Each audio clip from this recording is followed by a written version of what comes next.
தென்னார்காடு மாவட்டத்திலே எஸ் ராமசாமி படியாட்சியார் தலைமையிலே உழைப்பாளர் கட்சி, வேலூர் வடார்காடு மாவட்டத்திலே மாணிக்கவேல் நாயகர் தலைமையிலே காமன்வெல்த் பார்ட்டி, விநாயகம் ஏற்கனவே இருந்த கிசான் பார்ட்டியிலே அவர் ஒரு தலைவராக 3 அணியாக இருந்தார்கள். ஆனால் அவர்களுக்குள் ஒன்றாக நிற்போம் என்ற முயற்சி கடைசி நேரத்தில் கடலூரில் நடந்து அந்த முயற்சி போச்சு. ஆனாலும் ஒரு நல்ல காரியம் பண்ணாங்க.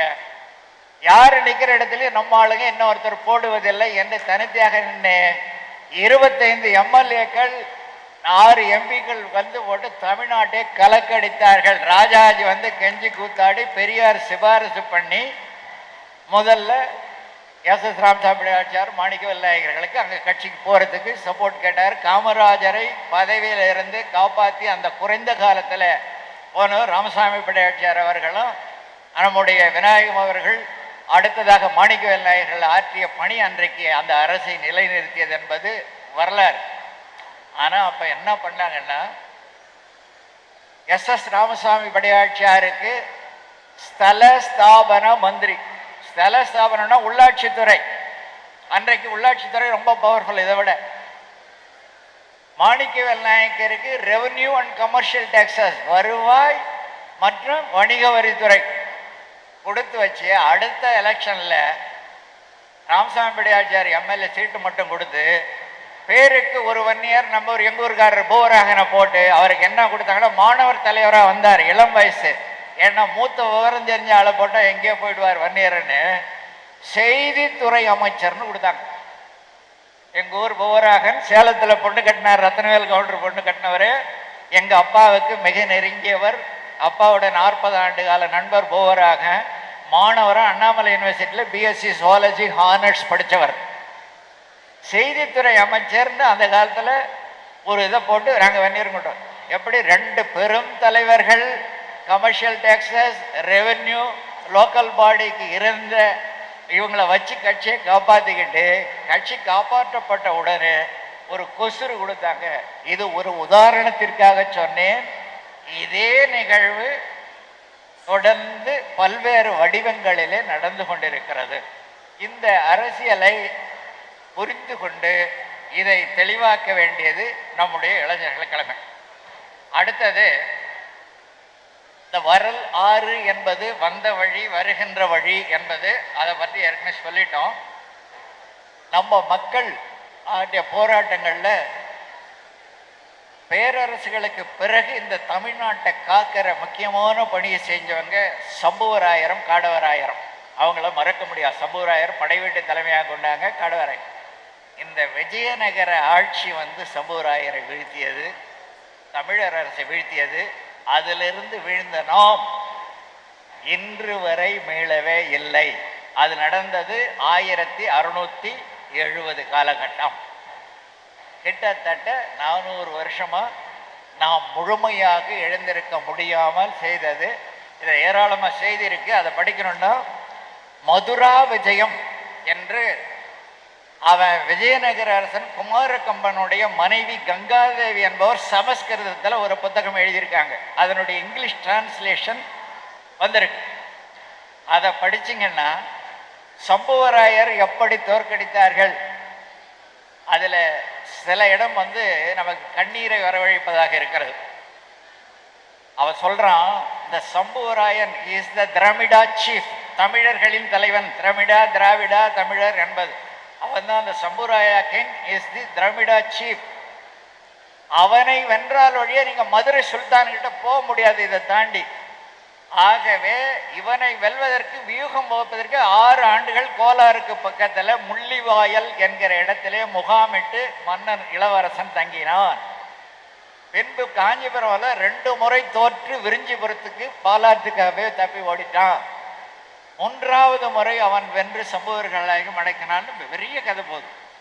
அதை வென்று 10 ஆண்டுகள் காஞ்சிபுரத்தில் தங்கி கொஞ்சம் கொஞ்சமாக நகர்ந்தா அந்த மக்கள், மன்னர் முழு மரியாதை மக்களிடம் பெற்றவர். நீங்க அங்க போய் ஆட்சியை பிடித்தாலும் மக்கள் மனதை பிடிக்க முடியாதுன்னு சொல்லி அதுக்கு குமாரகம்பன் எழுதுறான்.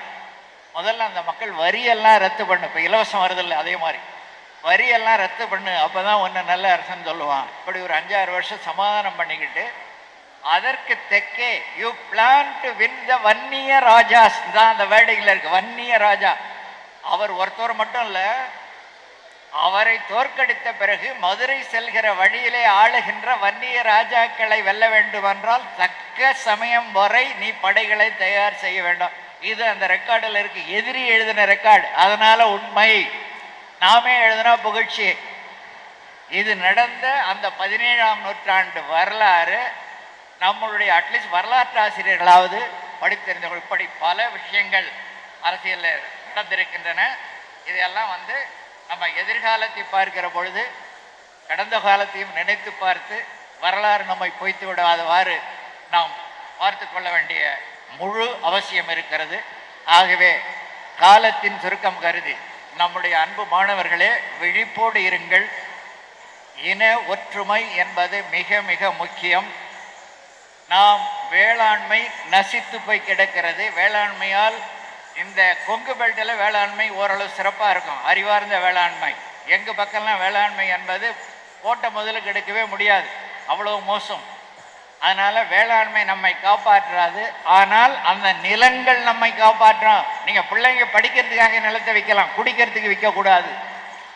அந்த நிலங்களை வைத்திருங்கள், பிள்ளைங்க படிக்கிறதுக்காக வேணா இல்லைங்க, வேற எந்த காரணம் விற்காதே. இரண்டாவது சுருக்கமாக சொல்கிறேன், நம்ம சமூகத்தில் நடக்கிறது. ஆன்மீகவாதிகள் கோவித்துக் கொள்ளக்கூடாது. ஒரு ஊரில் பிள்ளைங்க படிக்கிறதுக்கு ஒரு நூலகம் இருக்காது. மாரியாத்தா காளியாத்தா கோயிலுக்கு ஒரு நாளைக்கு 5 லட்சம் போட்டு உபயம் நடத்துகிறோம் எங்கள் பங்காளி. பேர் நல்ல காரியத்து பசங்க படி தரமாட்டான். கஷ்டப்பட்டு உழைக்கிற பணத்தை போட்டு வாரி கொட்டாதீங்க, திட்டமாக செய்யுங்க. எங்கள் ஊரில் ஒரு கும்பாபிஷேகத்துக்கு 25 ஐயரை கூப்பிட்டு வச்சு நடத்துகிறான்ப்பா. கிராமத்தில் புதுக்கூரப்பேட்டையில் 25 ஐயரை கூப்பிட்டு வச்சு கேட்டால் பாண்டிச்சேரியிலேருந்து கொண்டான்னு பெருமையாக சொல்கிறான். ஊரில் ஒரு நூலகம் வச்சு அதாவது 4 பசங்க படிக்கணும், அதுக்கெல்லாம் பணம் தர மாட்டான். ஆக ஓரளவு அத்திப்பாக்கம் வெங்கடாசல நாயகர் நம் பெரியார் சொன்னதை மனதில் கொண்டு ஆன்மீகத்தை தொடருங்கள், அது ஒற்றுமைக்கு நல்லது. ஏன்னா நம்ம ஈழவர்கள் என்று கேரளாவிலே மிக மிக பின்தங்கிய நிலையில இருந்த ஒரு இனத்தை நாராயண குரு என்ற அந்த குலகுரு ஆன்மீக பாதையில போய் கொண்டு கொண்டாந்தார். ஐயா வைகுண்டசாமி நாடார் குல மக்களை ஆன்மீக பாதையில ஒருங்கிணைப்பதற்கு தேவை. ஏன்னா பாதி படிக்காத இருக்கிற சமூகத்தை எடுத்த உடனே பகுத்தறிவில் போக முடியாது. அத்திப்பாக்கம் அதிகமாக பேசப்படாததுக்கு அதுவும் ஒரு காரணம். அவர் கடுமையாக சாடினார், பகுத்தறிவாளர், உழைத்தார். இருந்தாலும் அவருக்கு முழு வெற்றி கிடைக்கவில்லை. ஆகவே ஆன்மீகம் தேவை. ஆனால் எதுவாக இருந்தாலும் அளவறிந்து வாழாதான் வாழ்க்கை உளபோக போயிடும். அந்த அளவறிந்து நாம் செலவை செய்யணும். கடன் வாங்கி கல்யாணத்தை கூட செய்யாதீங்க, இருக்கிறது அந்த மாதிரி சிக்கனமாக செய்யுங்கள். அந்த பணம் என்பது பிள்ளைகளுடைய கல்விக்கு நீங்கள் போடுவது எதிர்காலத்திற்கு, அதுதான் முக்கியம். அப்படி செய்யுங்கள். குல ஒற்றுமை, ஒன்றுபட்டு வாழ்வது மிக மிக முக்கியம். வணிகத்தை கைப்பற்ற வேண்டும். இந்த கொங்கு மண்ணிலிருந்து நான் மீண்டும் நினைவுபடுத்துகிறேன். உங்களுக்கு தெரியும், ஆனால் எங்கள் ஊருக்கு தெரியாது. உங்களுக்கு தெரிஞ்சதை எங்கள் ஊருக்கு சொல்லிக் கொடுங்க. அரியலூர், பெரம்பலூர், விருத்தாச்சலம் அந்த மாவட்டத்துக்கெல்லாம் வணிகத்தை கை கொண்டால்தான், சுய தொழிலை கை கொண்டால்தான் நாம் அரசியலிலும் ஆதிக்கம் செலுத்தக்கூடிய சமூகமாக வர முடியும். வெறும் விவசாயத்தை நம்பாதீங்க. எனவே இந்த இனம் வாழ வேண்டும். இந்த இன ஒற்றுமைக்காக பாடுபடுபவர்கள், இன வளர்ச்சிக்காக பாடுபடுபவர்கள் அத்தனை பேரும் நம் வணக்கத்திற்கு உரியவர்கள். வாழிய செந்தமிழ், வாழ்க நற்றமிழர், வாழிய பாரத மணி திருநாள். நன்றி.